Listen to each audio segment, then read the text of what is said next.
If you've ever watched a royal jewelry video and thought, that's not even the right tiara, this is for you. You've seen it happen. Someone uploads a 20-minute deep dive on the British royal collection, and within the first 90 seconds, they've shown an image of the completely wrong piece. The audio says one thing, the visual says another. And you're sitting there wondering if you've lost your mind or if the creator genuinely doesn't know the difference between two tiaras that look nothing alike. You're not crazy. They really are showing the wrong images that often. The comment sections tell the story. Corrections pile up. Frustrated viewers point out that no, Queen Mary didn't own that particular piece. Actually, it came through an entirely different bloodline. The creator either never responds or deletes the comment. The video stays up, errors intact, racking up views from people who don't know any better. And those of us who do? We just close the tab. Again. Here's what I'm going to do differently. Every single image in this video has been verified, not guessed at, not grabbed from a keyword search. Verified.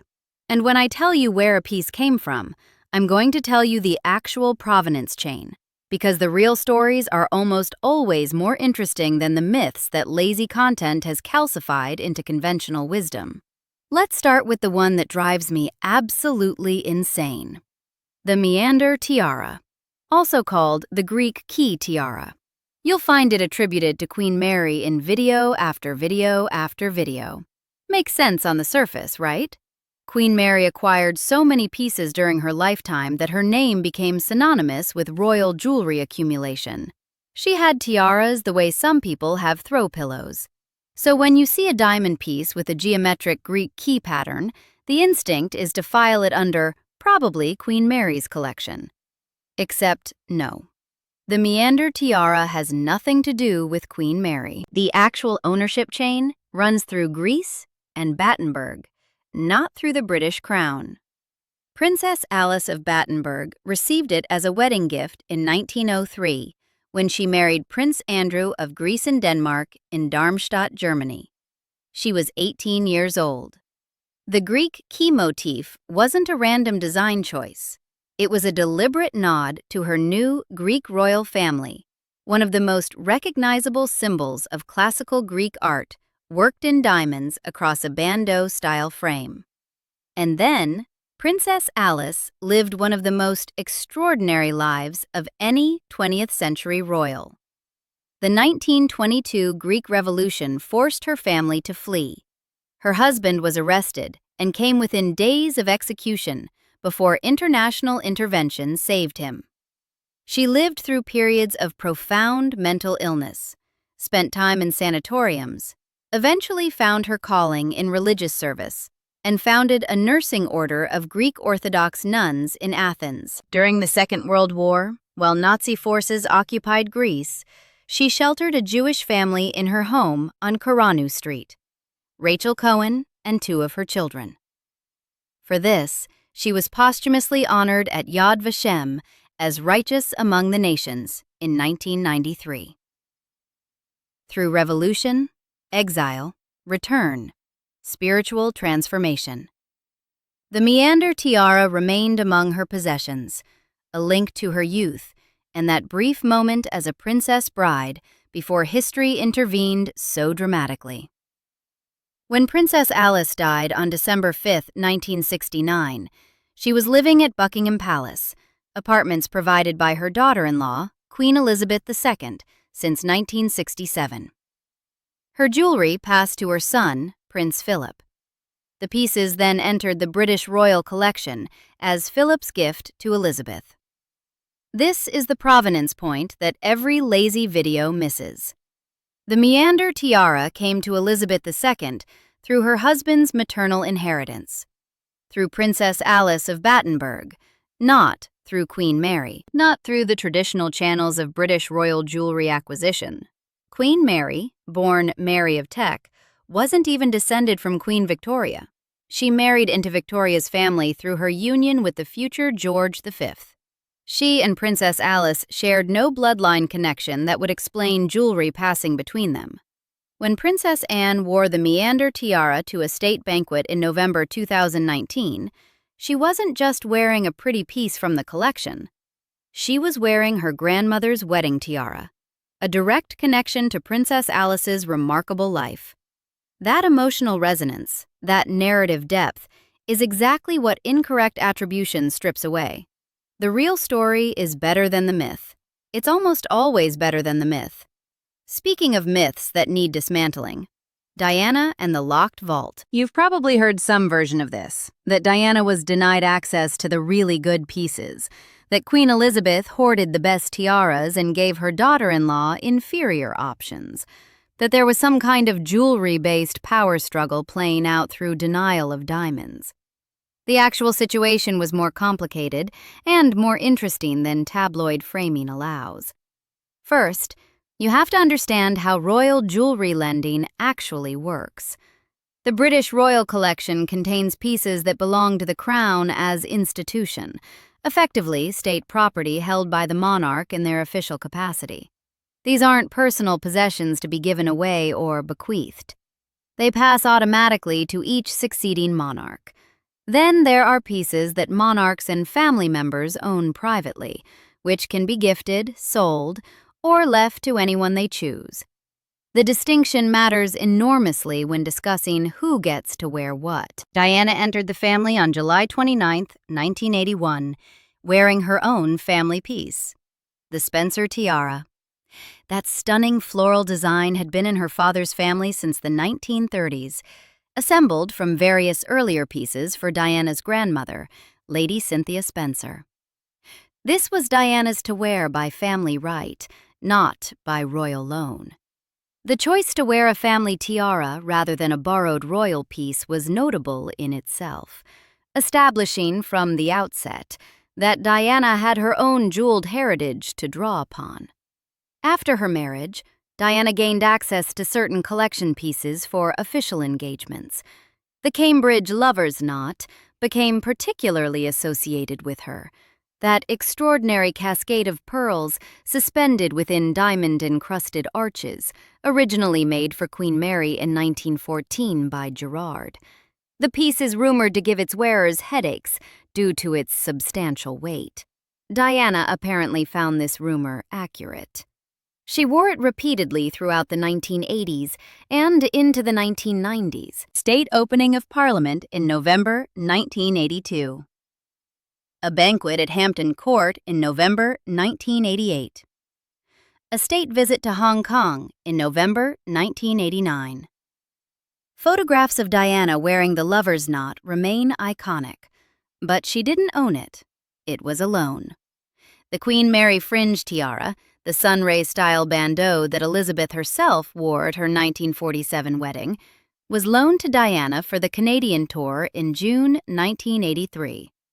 That's a significant gesture, given the piece's personal meaning to the Queen. The Girls of Great Britain and Ireland tiara, Elizabeth's personal favorite, worn so frequently it became her signature, wasn't circulated because it was actively and regularly in use by the monarch herself. Not hoarding. Usage.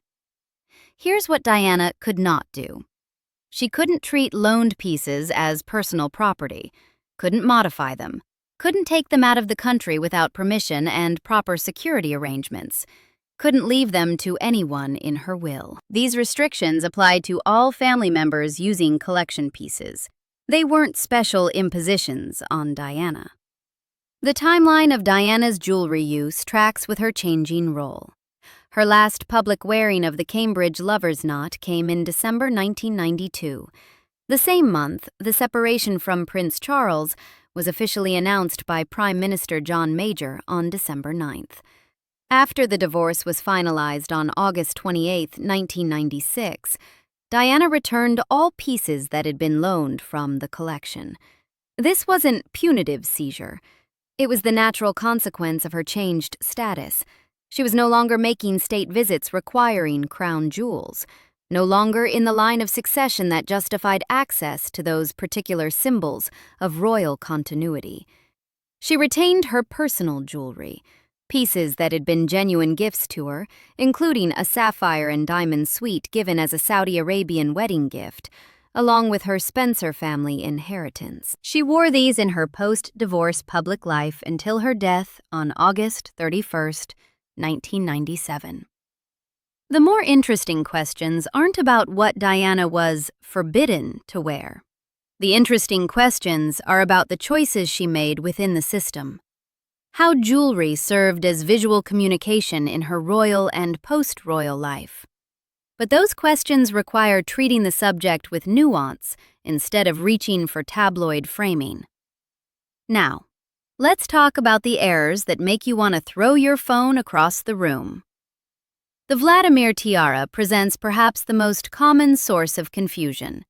This magnificent piece, originally created for Grand Duchess Maria Pavlovna of Russia around 1874, acquired by Queen Mary in 1921 through a private transaction with Princess Nicholas of Greece, features 15 interlocking diamond circles that can accommodate either pearl or emerald drops. The Grand Duchess's daughter, Elena Vladimirovna, had smuggled the jewels out of revolutionary Russia. Queen Mary's purchase was part of the broader phenomenon of émigré Russian royals selling family treasures to survive in exile. And Mary recognized both the opportunity and the humanitarian dimension of these acquisitions. The problem?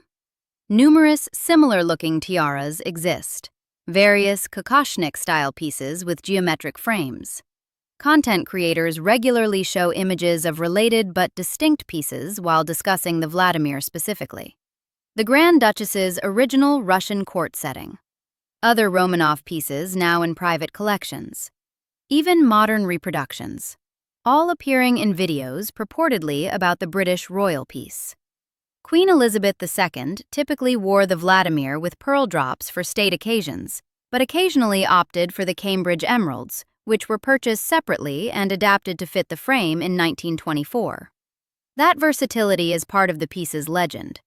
But getting the visual reference wrong defeats the entire point of discussing it. The Queen Mary fringe offers another identification challenge that reveals fundamental misunderstanding. This piece was created by Gerard in 1919, specifically for Queen Mary, using diamonds from a collet necklace that had been a wedding gift from Queen Victoria. The design draws inspiration from the Kokoshnik style, but it is entirely a British creation, not a Russian antique. Content repeatedly conflates this tiara with the Russian nuptial crown made in 1830 for Empress Alexandra Fyodorovna. Videos suggest Queen Elizabeth II wore some kind of Romanov relic at her 1947 wedding. She did not.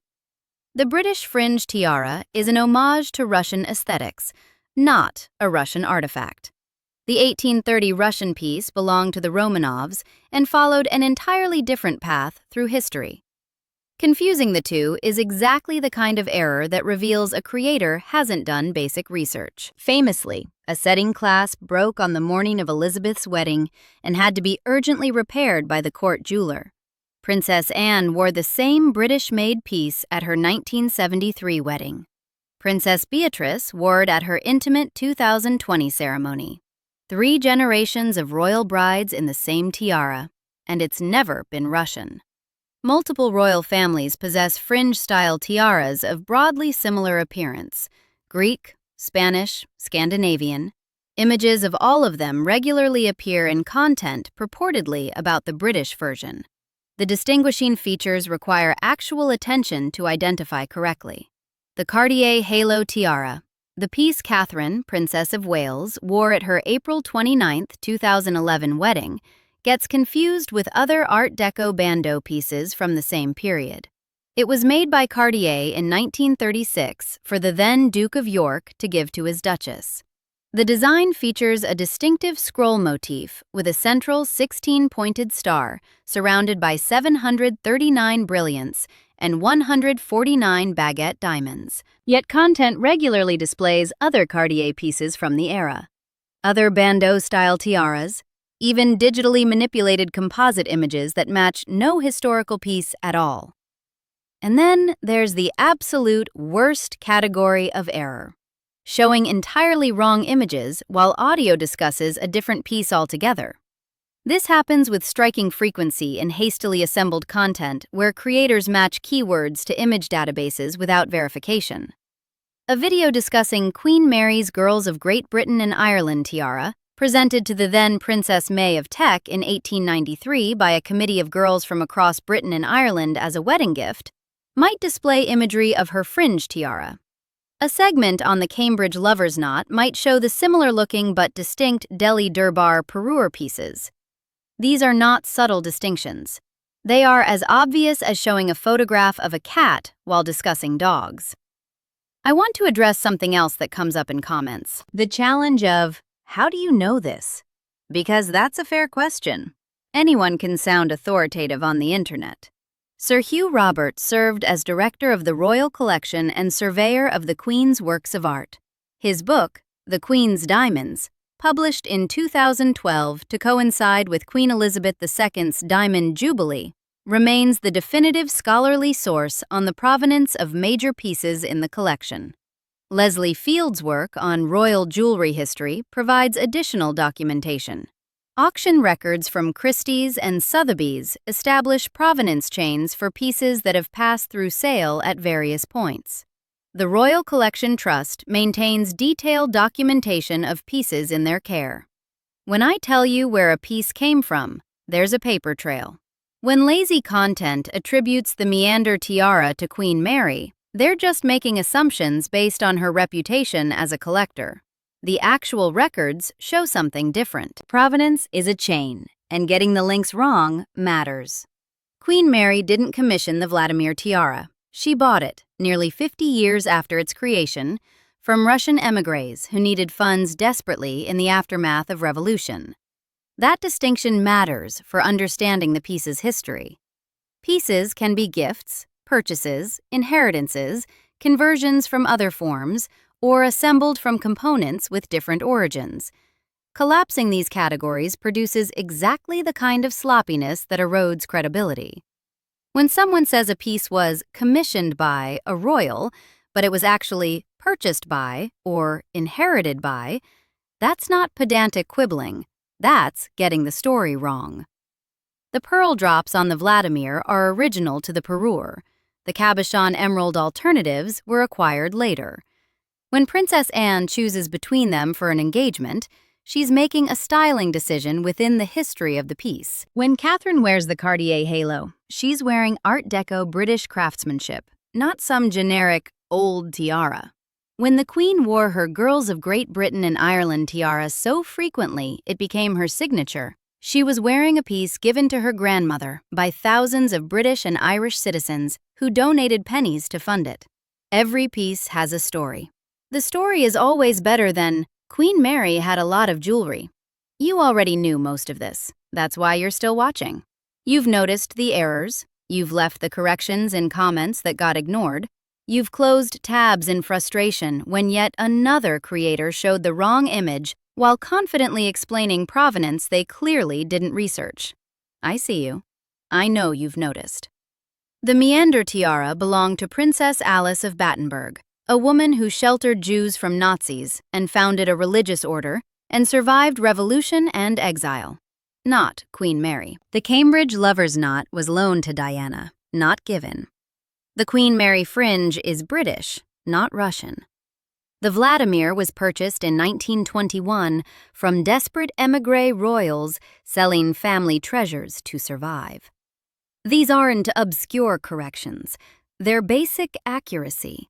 And the fact that getting them right feels novel tells you everything you need to know about the state of royal content. I'd ask what errors you've spotted that still bother you, what misattributions keep showing up in your recommended videos, what pieces deserve their real stories told instead of the lazy versions that keep getting repeated. Because this is just the beginning. Subscribe for more stories like this.